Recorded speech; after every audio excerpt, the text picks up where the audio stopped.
Après le départ du prince, qui promit de revenir le lendemain pour les préparatifs du mariage, Mama Kalou et Binta attendirent que le village s'endorme. Elles réveillèrent Zara brutalement sur sa natte. « Viens Zara, dit Mama Kalou avec un sourire étrange. Nous avons été trop sévères avec toi. Demain, nous partagerons avec toi la dot du prince. Mais d'abord viens, nous allons te montrer quelque chose de magnifique. Il y a un manguier sauvage dans la forêt, plein de fruits mûrs. Nous allons les cueillir ensemble comme une vraie famille. Nous avons besoin de ces fruits pour notre festin royal demain. » Zara n'en croyait pas ses oreilles. Sa belle-mère était-elle enfin devenue bienveillante? L'espoir fleurit dans son cœur naïf. Elle les suivit dans la nuit noire, munie d'une petite lampe à huile. Ils s'enfoncèrent dans la brousse, bien plus loin que Zara ne s'était jamais aventurée. Les arbres étaient denses, et la nuit semblait lourde de secrets. Bientôt, ils arrivèrent dans une petite clairière. Au milieu de celle-ci se trouvait ce qui semblait être un sol normal, recouvert de branchages et de feuilles sèches. Mais en dessous se trouvait une fosse profonde. Elle avait été creusée plus tôt par des hommes sans scrupules que Mama Kalou avait secrètement payés. Après l'avoir creusée, ils l'avaient soigneusement camouflée. « Le manguier se trouve juste derrière ces buissons, » dit Binta en le montrant du doigt. « Vas-y ma sœur, cueille le premier fruit. » Zara s'avança lentement, sans savoir ce qui se trouvait sous ses pieds nus. Lorsqu'elle atteignit le bord du piège caché, elle le sentit soudain. Les mains de Binta sur son dos, la poussant. « Ma sœur, pourquoi tes mains ?» La poussée fut violente et rapide. Zara hurla alors que le sol se dérobait sous elle. Elle tomba dans l'obscurité et heurta le fond du trou. Au-dessus d'elle, elle entendit Binta rire, puis la voix glaciale de Mama Kalou dit « Enfin, la malédiction est enterrée. » Elles commencèrent à recouvrir la fosse avec d'autres branches, puis avec de la terre et des pierres. Du fond du gouffre, Zara pleurait et implorait pitié, la voix tremblante de terreur. Mais elles ne s'arrêtèrent pas. Lentement, l'ouverture devint de plus en plus petite jusqu'à ce qu'il ne reste plus que les ténèbres. Mais elles ne savaient pas que le prince Malik était également venu dans la forêt cette nuit-là. Il ne pouvait pas trouver le sommeil. L'étrange provenance de la voix avait troublé son esprit, et il se sentait attiré par les bois, ayant besoin de percer ce mystère. Alors qu'il marchait le long du sentier forestier, il vit 3 silhouettes devant lui. Binta, sa mère Mama Kalou et Zara. Elles s'enfonçaient silencieusement dans les bois.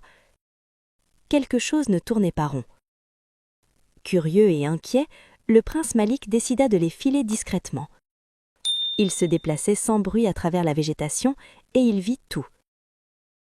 Binta et sa mère étaient toujours debout au bord de la fosse, riant.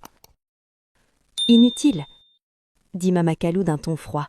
« Reste là jusqu'à ce que ton souffle s'éteigne. » À ce moment-là, des gardes surgirent de l'ombre. Le prince Malik les avait amenés avec lui par précaution.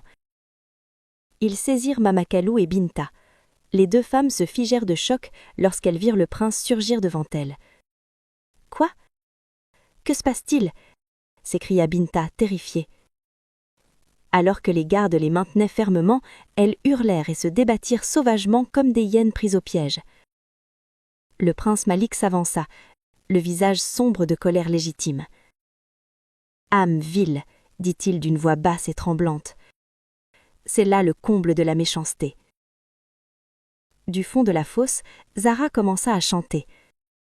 Sa voix était faible et pleine de douleur, mais elle restait douce et magnifique. Le prince Malik se figea. « Cette voix, murmura-t-il.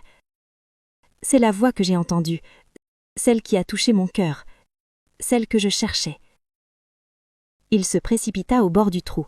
« Sortez-la de là !» ordonna le prince Malik en pointant du doigt vers les profondeurs. Les gardes s'empressèrent à obéir. Ils écartèrent les pierres et les branches et descendirent des cordes solides. « Dépêchez-vous, par les ancêtres, dépêchez-vous !»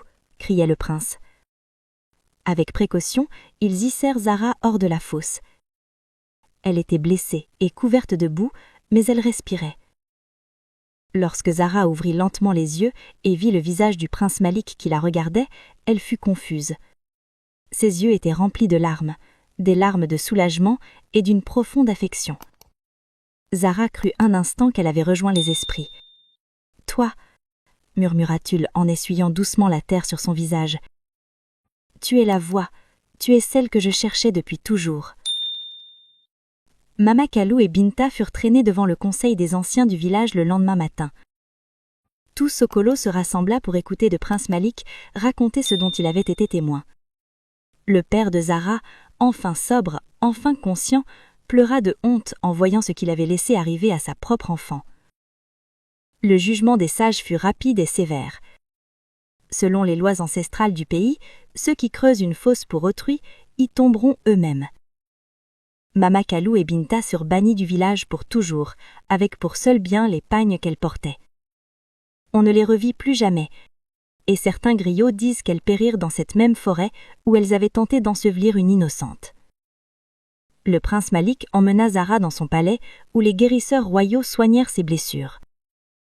3 lunes plus tard, lorsqu'elle fut complètement rétablie, ils se marièrent lors d'une cérémonie si grandiose que les tam-tams résonnèrent pendant des générations.